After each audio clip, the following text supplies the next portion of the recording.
My name is Rick Hughes. I recently retired from the Procter & Gamble company, where I was the Chief Purchasing Officer for the last 14 or so years.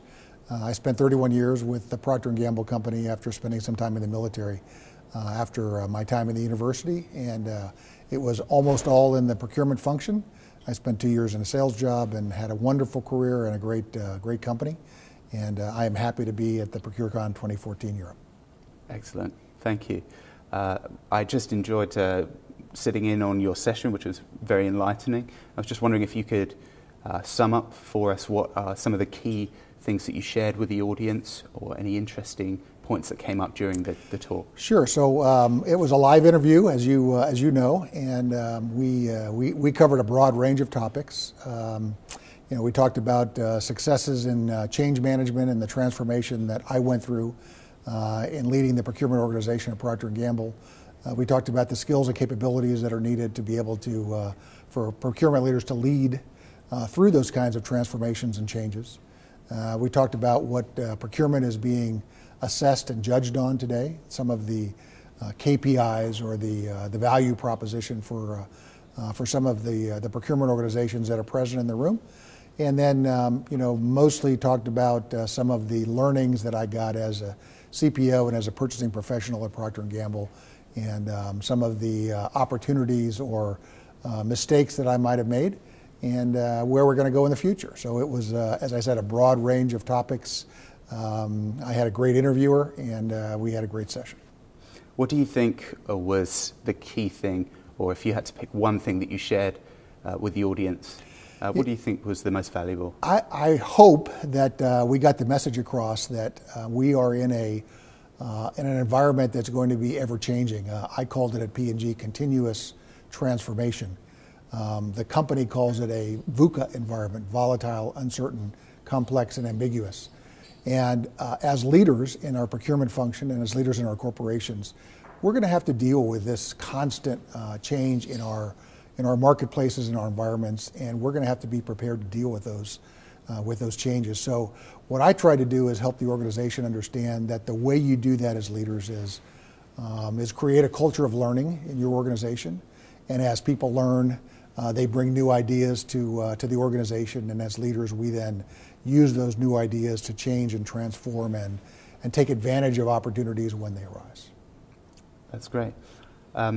So thinking about leadership, increasingly CPOs are judged by their ability to lead change within their organization. So what do you think are the key qualities for CPOs that are required for them to effectively lead change? Yeah, well, in the procurement organization, you have a kind of a unique view on the company because you look across all the various disciplines and functions in the company, as well as looking outside the corporation. So I think one of the things you have to do is be able to prioritize and sift through significant amounts of data or information that could be available or is available to you, and then really focus in on the top 1, 2, maybe 3 things that you want the organization to work on, that you're going to work on. So it's this strategy and priority setting, and it's not just a one-time deal, it's a constant setting and resetting of priorities without changing the focus of the organization every single day. That's number 1. Number 2 is making sure that you are communicating effectively, both inside and outside the organization. That's inside the procurement organization, within the confines of the corporation, and as you deal externally, whether it's in events like ProcureCon Europe or it's with your suppliers in some kind of a supplier environment.